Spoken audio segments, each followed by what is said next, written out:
L'honorable Kwasi Kwame Patrice, dit KKP, s'est prononcé ce mardi 23 mars 2021 sur le verdict du Conseil constitutionnel relatif au contentieux électoral dans sa circonscription électorale de Yamoussoukro commune. Sur la décision du Conseil constitutionnel, l'honorable Kwasi Kwame Patrice fait des précisions. Je suis Kwasi Kwame Patrice, député sortant de la commune de Yamoussoukro. Je m'adresse à vous ce matin pour faire un peu le point du recours que nous avons introduit devant le Conseil constitutionnel. Hier matin, nous avons été reçus par le Conseil lui-même avec la présence de notre avocat qui a plaidé le dossier. Sur le coup de 17 heures, c'est le secrétaire général du Conseil constitutionnel donc, qui nous a reçus pour nous notifier la décision qui a été rendue par le Conseil constitutionnel, donc une décision de rejet de notre requête. Alors, ce que je peux vous dire, c'est qu'en l'état, il est difficile pour moi de faire un commentaire, dans la mesure où nous n'avons pas connaissance des motifs du Conseil constitutionnel, la décision elle-même n'étant pas encore disponible. Le secrétaire général du Conseil constitutionnel nous a fait savoir qu'il nous appellerait donc, pour nous dire quand la décision serait disponible. Donc une décision a bien été rendue, mais nous ne savons pas quelle est la motivation donc, du Conseil constitutionnel. En l'état, malheureusement, nous ne pouvons pas faire de commentaires sur le contenu, sur les motivations de cette décision. Alors, en ce qui concerne cette décision qui a été rendue, la première question qui nous vient à l'esprit, c'est de savoir si le peuple l'apercevra comme étant le reflet de la justice. En tout cas, nous avons un point d'interrogation par rapport à toutes les irrégularités, les fraudes que nous avons constatées lors de cette élection. Et donc, nous sommes curieux de voir quelle est la motivation du Conseil constitutionnel. Bien évidemment, lorsque nous avons pris la décision de participer à cette élection législative, nous avions bien conscience que tous les griefs que nous avions contre le système électoral en Côte d'Ivoire n'étaient pas réglés. Mais nous avons décidé quand même d'y aller. Dans les jours à venir, dès que nous aurons cette décision-là, nous reviendrons vers vous avec un commentaire approprié. La question revient, et donc je suis obligé d'en parler, la question revient de façon récurrente. C'est quelles sont les voies de recours contre la décision du Conseil constitutionnel. Ce que je peux vous dire, c'est qu'en droit interne, il n'y a pas de voie de recours. Ce n'est pas le cas en droit international. Je ne vais pas vous dire ici ce que nous allons faire, mais je peux vous dire que nous allons explorer la piste des recours en voie internationale et au moment où vous portez en tout cas, nous vous dirons ce que nous allons faire. Mais la piste en droit international est largement ouverte et nous entendons user de ces voies de recours en droit international.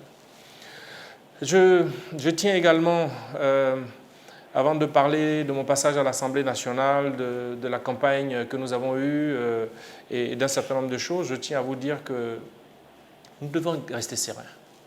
Nous devons garder notre sérénité. Pourquoi? Parce que le meilleur reste à venir. Si en droit interne, on constate qu'il n'y a pas de voie de recours contre la décision du Conseil constitutionnel, je peux vous dire que nous avons des pistes qui sont largement ouvertes d'un point de vue politique par rapport à la réponse que nous pouvons apporter à cette élection législative. Les réponses sont multiples.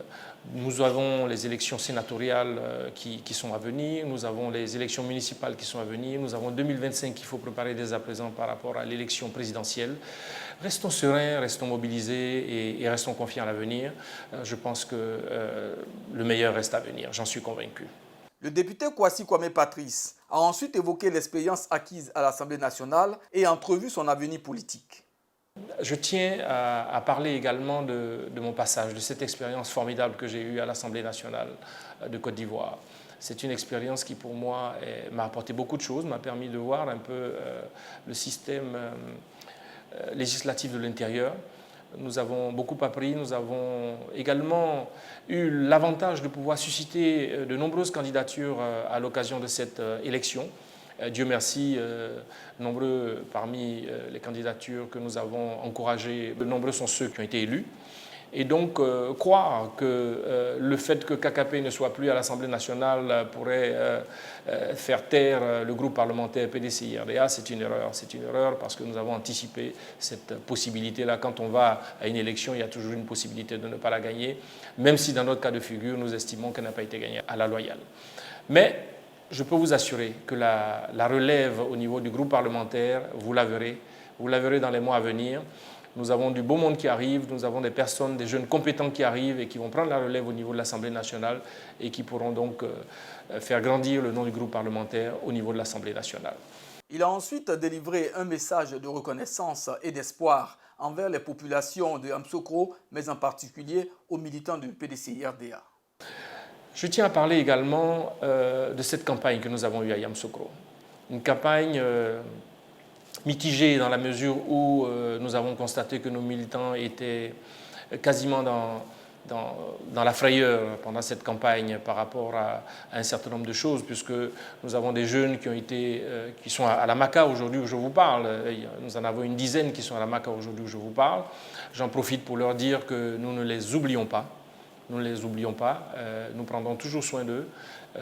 Tous les cadres, tous les élus et toute la population de Yamoussoukro pensent à eux et nous attendons avec impatience qu'ils soient libérés. Nous ne les oublions pas. Et je reviens sur cette campagne que nous avons eue à Yamoussoukro qui a été une campagne fantastique. Pourquoi? Parce que les populations nous ont apporté leur soutien, nous ont apporté leur confiance, nous ont manifesté leur amour avec tellement de dons pendant toute la période de la campagne. En 10 ans de politique à Yamoussoukro, c'était la première fois que je voyais que des candidats repartent avec les mains chargées pendant une campagne électorale, les mains chargées des dons donc, de la population. En tout cas, je vous remercie. Restez confiants. Restez confiants. Quand vous me regardez, je le dis toujours avec un petit sourire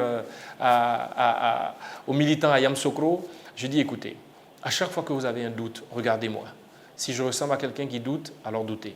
Si je ne ressemble pas à quelqu'un qui ne doute pas, alors ne doutez pas. Regardez-moi aujourd'hui, je suis confiant. Je vous le répète encore, l'avenir sera meilleur. N'ayez pas d'inquiétude, je serai toujours là à vos côtés. Le poste de député n'est qu'une façon, parmi tant d'autres, de pouvoir aider la population. Nous avons tellement de possibilités pour continuer à être à vos côtés, pour continuer à vous aider. Donc soyez rassurés, je serai toujours là. Il n'y a rien qui a changé pour moi. D'ailleurs, la permanence du député à Yamoussoukro restera ouverte. Elle sera toujours une permanence pour vous accueillir, pour nos rencontres, pour nos échanges. Je tiens à vous rassurer, nous serons toujours là. Baba Sila et moi-même, que j'ai eu ce matin au téléphone, qui venait de me dire à peine à quelques minutes avant que je n'arrive là, écoute, il va falloir qu'on réfléchisse rapidement pour avoir un programme d'activité politique pour l'année 2021. Donc je vous rassure, nous sommes toujours là, nous ne serons pas partis parce que nous n'avons pas été élus députés. Je terminerai donc cette intervention en vous disant qu'elle a été faite. D'abord, comme je l'ai dit toujours, parce que nous ne pouvons pas répondre à tous les appels, à tous les messages de compassion, de soutien, de réconfort que nous recevons. Il est toujours difficile de répondre à tout le monde et c'est la raison principale pour laquelle j'ai tenu à faire cette intervention pour vous rassurer, pour que vous puissiez voir KKP, qui n'est pas du tout démonté, qui n'est pas du tout découragé, bien au contraire. Et ça m'a fait penser ce matin, juste avant que je ne vienne faire cette vidéo, à un poème de Kipling qui disait que lorsqu'on peut surmonter tous les défis de la vie et recommencer à zéro sans se soucier des obstacles et des échecs que nous avons vécus, alors effectivement, nous méritons d'être un homme. Et je pense que nous allons vous le démontrer dans les mois à venir et dans les années à venir. Je vous remercie.